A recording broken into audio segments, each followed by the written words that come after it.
West Radio.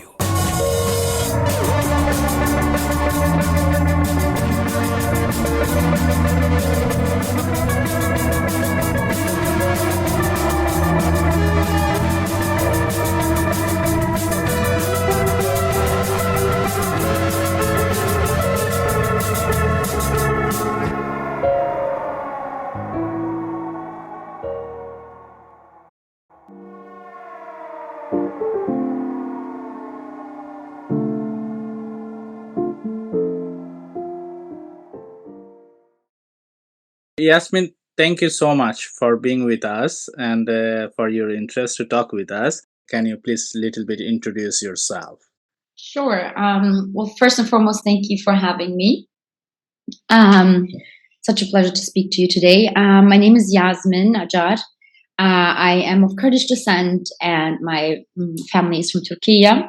I live in Berlin. I am a human rights activist for many years, amplifying the voices of the oppressed and trying to I always try to expose Germany for its anti-Muslim racism, anti-Arab racism, and I am, for me, the middle of everything is social justice. Then, first question I would like to ask that as a human rights activist, how do you view the current political climate, especially in Germany, and what you are witnessing all this time? Well, I mean, I guess the question is more like what happened after 7th of October, because we did have a political crisis in this country, especially looking at the far right, and how that is tolerated, and like racist attacks towards normal people. It's never. It always felt like it's never covered. No one really talks about it. When you do talk about migrants, it's always connected to somehow Islamism, and integration. So there's always this this negative way of speaking, and that reflects the very racist politics that we have here in Germany. After 7th of October, what I am and me and others and so many others like outside of Germany are also seeing is the rise of the far right, and that there is no difference between the Alternative for Germany or CDU, like the other parties, CDU, SPD, the Greens, right? We don't have an opposition anymore, and it's more like, wow, everyone is going towards right or is right, So we're seeing very clearly that Germany's masks have fallen off and that they cannot hide. I mean, that we are back to the Third Reich, that you cannot hide it. They're still leading in somewhat similar ways. And this is what I'm seeing. And what I'm also seeing is when it comes to these demonstrations, the pro-Palestine demonstration, and then you see like simultaneously there are far right demonstrations, the treatment of that and how that is covered in the media and how politicians speak about that, right? You see a huge difference. And this is actually what we are trying to voice, like people of color. It's a big problem, and the targets are it's us, it's not white German people that are the targets of racism and far right attacks. It's usually people of color, Muslims, BIPOC, basically. And that is completely ignored. And so I ask myself, is there a reason why they're ignoring it? Is it because maybe they, like everyone in Germany in power, actually shares these ideologies, So, since you mentioned lots of aspects, so I would like to ask, like, what repercussion you have witnessed and even you have faced, since in Berlin, like, people are very much actively taking part in demonstrations and very much louder in terms of like standing strongly against genocide. Just yesterday, I was speaking to a friend, and he was explaining the systems of, that they had to go through, or that they have seen or witnessed during the Egyptian revolution, right? These systems that we are, like these repressions, come from a very white supremacist system, right? And to me, Germany is very much like white supremacists. This country is full of white supremacists, right, and led by white supremacists. And so the police and the media, both of them, are just the foot soldiers of the state. So whatever the state wants, they execute. And the execution and how they execute this during the demonstrations is very clear. I mean, we're seeing the brutality, the violence, and it's being normalized. It's being normalized towards Arabs or anyone who speaks for Palestine, who speaks about human rights, and this is the crazy thing about it. They are being treated like criminals. Whereas the criminals are being completely ignored, right? Recently, we were at a demonstration, and I've seen people demonstrating for Israel, right? So you always have them standing there. And I wonder, why are they there? Why are they really so close to us? And it is very clear this is a tactic by the state. The state wants them to be very close to people whose families have been murdered. So they're dealing already with a lot of emotions, and then seeing that flag that are causing the killings of their own people, standing right in front of you with a smirk on their face and completely safeguarded by the police. Of course, emotions are going to come up, right? And of course, it's going to escalate because the way they are being treated and the way that people who stand for human rights and liberation and a stop to this genocide, being treated like they are the criminals, it's going to escalate. And I feel like they want this to escalate so that the media can cover this and make it seem like it's the side of Palestine's side at fault or are the criminals. Also, if we speak about these repressions by the state, right? These people that go into the system that are being arrested, they are people, most of them, actually, like the ones that I know, they have never, I mean, me personally, me included, I never had a problem with the police or anything in Germany prior to 7th of October, right? And after 7th of October, I've been treated like a criminal. So like my other friends, right? And this goes into a system, right, of criminal records, right, quote unquote criminal records. Who's going to ensure us that these won't have consequences in the future and for the lives of people? People that are fled to Germany, fleeing war, and everything that we are seeing live streamed, right? And look for safety here are being treated like this as well. What does that mean for them? What does that mean for their future, right? So no, state repression, it doesn't end on the streets. It doesn't end when they arrest you and then let you go. It's a long process. And this is exactly what they want. They want to get these people into the system, And we are talking about the repression, then I would like to ask you about your personal reflection that you have experienced, like a police raid in your house, or even death threat that we have seen in a video that you are mentioning. And how do you see like this so-called democracy, like how it works in this country in that way? And can you please also reflect on your experiences? Sure. Well, you mentioned the word democracy, right? And the Western world always shows itself as being democratic, right? Freedom of speech, freedom of assembly. And in Germany, we're seeing that none of that exists when it comes to Palestine. So they pick and choose who they want to give their democracy to, right? Or the fruits of democracy. For me personally, having my house raided because I stand up for human rights and I organize protests, and standing at gunpoint in my own home has shown me very clearly that this is a regime. There's no difference between Iran and Germany to me right now. And that may sound dramatic, but let me tell you one thing. If someone who's not in my position or who does not look like me, right, will never understand that and will say this is very exaggerated. Well, because these things are only directed at people like me, right? Of course, I will feel like I'm living under a regime and others will think they are still in a democracy. So us fighting on the streets is also, we are fighting for the rights of the people that are denying that we are going through what we are going through in Germany, right?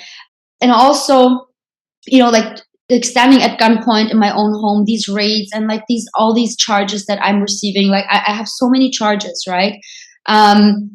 getting arrested brutally, when they see me, pulling me out of, when I go to demonstrations, looking for ways to be provocative or to intimidate me. I have cops coming saying things into my ear when I'm at a protest, intimidating me, calling me by my name.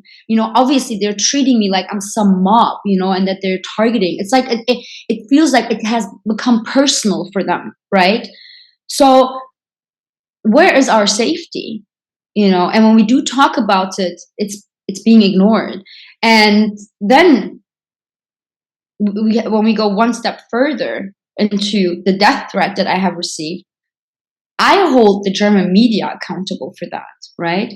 Because also, as I said before, the media and the police officers are the foot soldiers of the state, right? So me saying that the German media is at fault, I'm also saying that the German state is at fault. If something were to happen to me, this death threat it was a very clear threat, like having a picture like that the Bild Zeitung printed out, and on their front page of me with my face, with my full name, and saying that I support certain things, and that picture, like having it in the mail with holes in it, that is a clear message, and yes, and when I posted that video that you're talking about, I tried to draw parallels between the movements in the 70s, Rudi Dutschke, a very important figure in German history.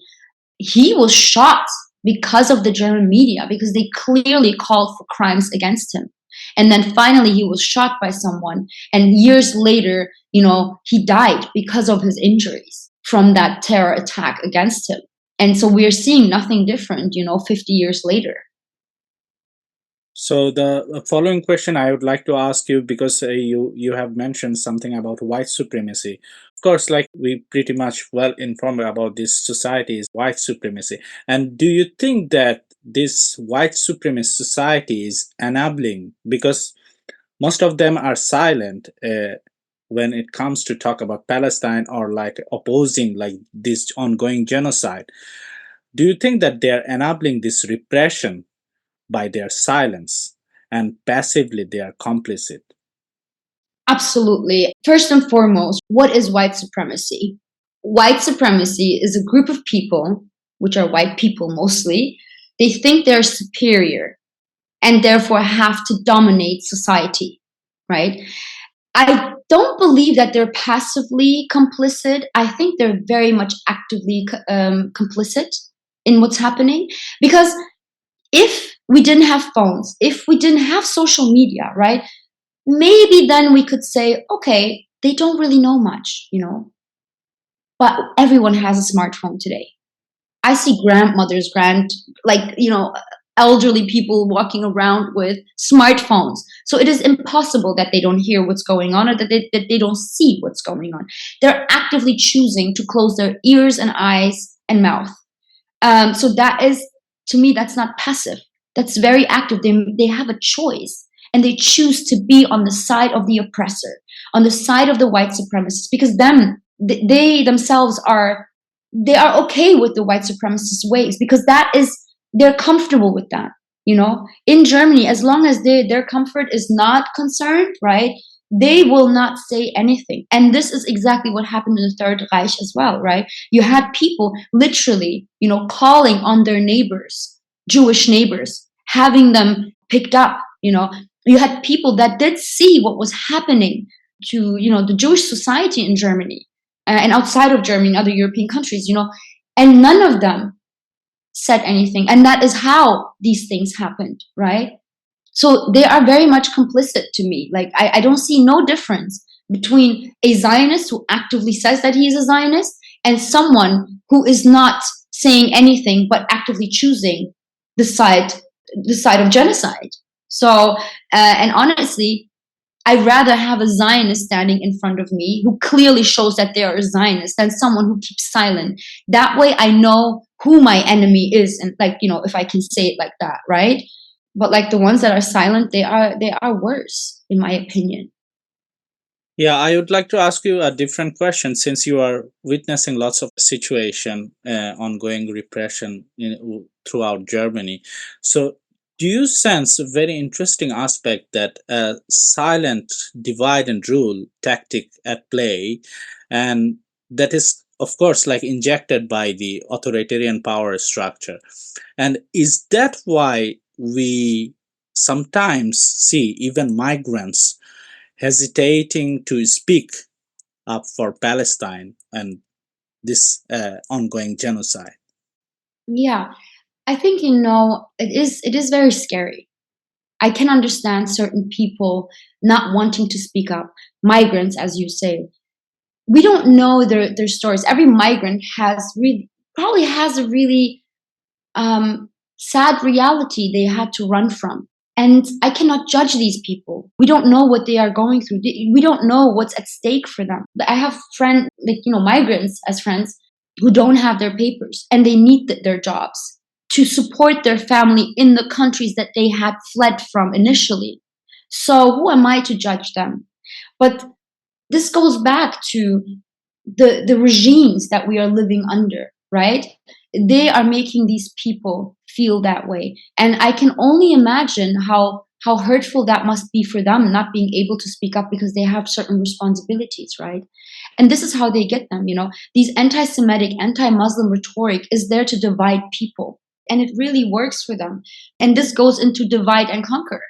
They drive us further away from each other. I go to demonstrations and I organize with my Jewish siblings.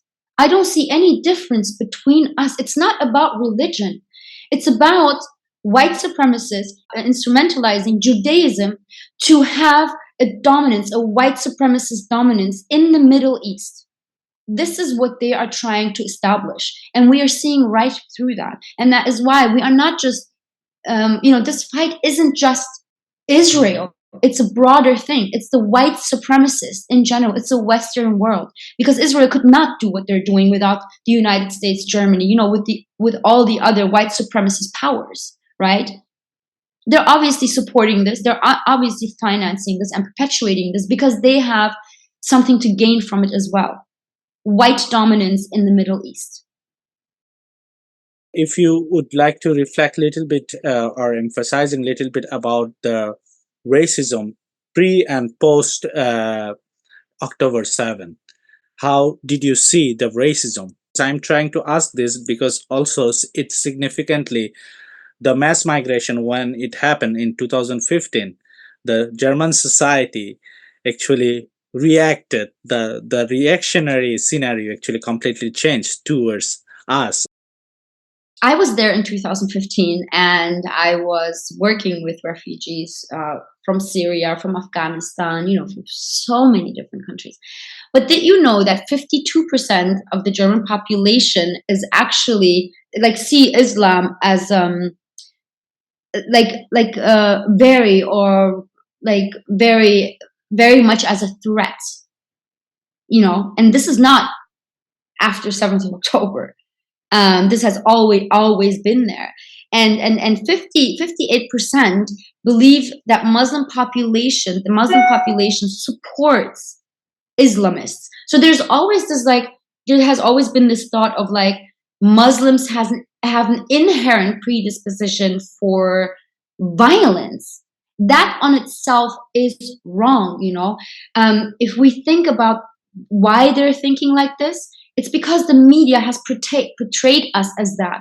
Politicians have portrayed us as that. Just last week, there was a Green politician from the Green Party, and she said that Islam is poison. Can you imagine that? That is outrageous that a politician from the Green Party, right, says that.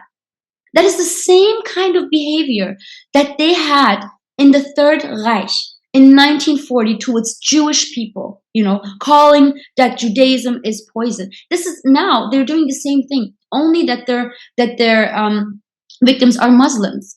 And so prior to 7th of October, during this Great Migration, 2015, and then going into today, and not even to 7th of October, I would say until Ukraine, there's the best example, right?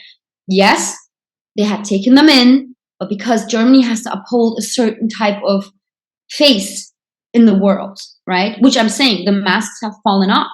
Yes, we have taken them in, but I was a part of this. I saw how they treated these people. They were treated like animals. They had to wait in little rooms. You had families in one room, like, on top of each other, women, men together, families that have not, who don't know each other, were now living in one small room when Germany had the resources to make it different. And now, how they treated Ukrainians, you can clearly see they have resources.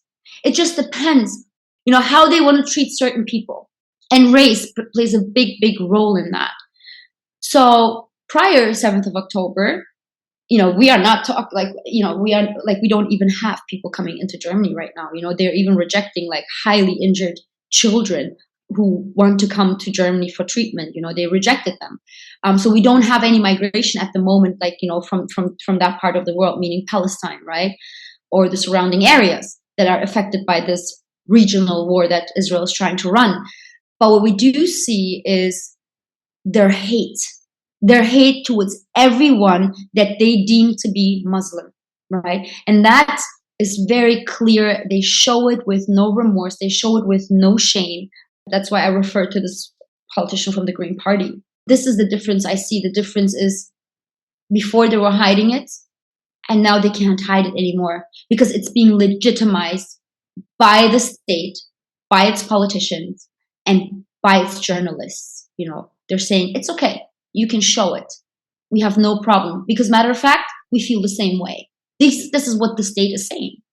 So, last question: how do you see the overall movement in Germany? Especially, I can ask you for Berlin, because Berlin is the symbol of the resistance, the way we are seeing in past 11 months. And how do you see like where it's going actually? Because in some cities we were analyzing that, okay, because of like harsh repression of police brutality and so on, the solidarity movement couldn't make their resistance well. Some movement just stays as solidarity. It's not appeared as resistance. How you see in Berlin, and overall, if you have the other overview of about Germany? Well, I mean, I did see the attack on the student encampment in Munich. So there are things happening, and there are actually crazy things happening outside of Berlin, because I don't think none of these Nazis would dare to come to our encampment and do that, right? So you have these like really crazy white folks who believe in violence, like, I mean, like deliberate violence in your face, like, putting an encampment on fire is like, that's a terrorist attack, right? I don't think they would dare to do this in Berlin, because we have one of the biggest diasporas, Palestinian diaspora is in Berlin. You have a very big Arab, Muslim, and migrant population here, non-Muslims, who are in solidarity, who understand that this is a genocide that needs to be stopped and we have to be together. Yes, Berlin is pretty much big on resistance, and the people here, they're not just in solidarity, because being in solidarity is not enough. You have to do something. You have to act. You have to confront these politicians. You have to hurt capital. You have to boycott. You have to speak to your local representatives. You have to do something, right? I usually say, like, yes, taking it to the streets is great. We have to be visible. We have to make sure that we amplify the voices. We have to make sure that we are loud. And also we have to make sure that the police stands there, because, our monies go into the police as well, so we make sure that they pay their police officers, so that our tax monies don't only go to the delivery of weapons, right? So, but we have to do more than just that. And these are the things that I just mentioned, like writing to your local representatives, facing your politicians and really questioning them. Disruptions work very well. Take back our spaces, because I don't believe that these people who are genocidal, that they should get a stage.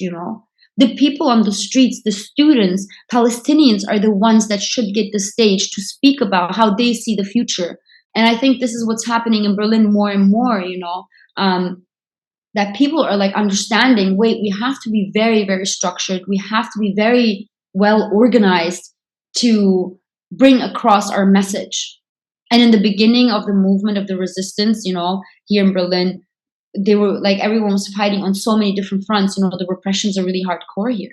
Anyone who comes to Berlin just for a weekend for the demonstrations, they leave here saying, like, wow, this is really insane. Like, this feels like we are like in Israel. I'm not trying to say like, Israel, like this is like just the parallels, it really feels like we are dealing with IOF soldiers, like having our houses raided over Instagram posts, or like being arrested for having a sticker, having your ribs broken, your nose broken, like it's insane. We even had a helicopter one time coming to after the protest, after like people were beaten so heavily.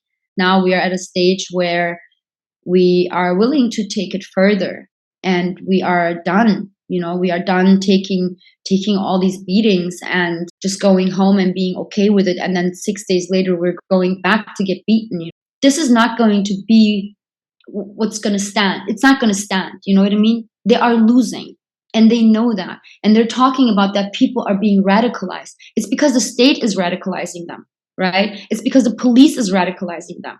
If you get beat every weekend for just standing up for human rights and an end to the genocide, and you get beaten up and silenced, you're home raided, like, of course people are going to be radicalized, right? I don't see anything wrong with being radicalized in the face of a genocide. You have to be radical. There's no other way. Right? Fighting against these terrorists, these Western terrorists who try to manipulate public opinion by telling us we should condemn something, right? You have to be radical. And I do condemn this country. I do condemn the Western world, the white supremacists.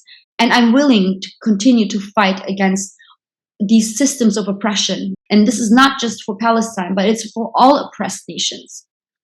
Thank you so much, Yasmin, for your time and for your voice. I think it's very necessary the way you said, like, solidarity is bare minimum that we can do. We need to act more and more and create more pressure in the system, actually, so that we can actually make some point or like fight for this injustice that's going on since past 76 years. So thank you so much again for your time. Thank you so much for having me.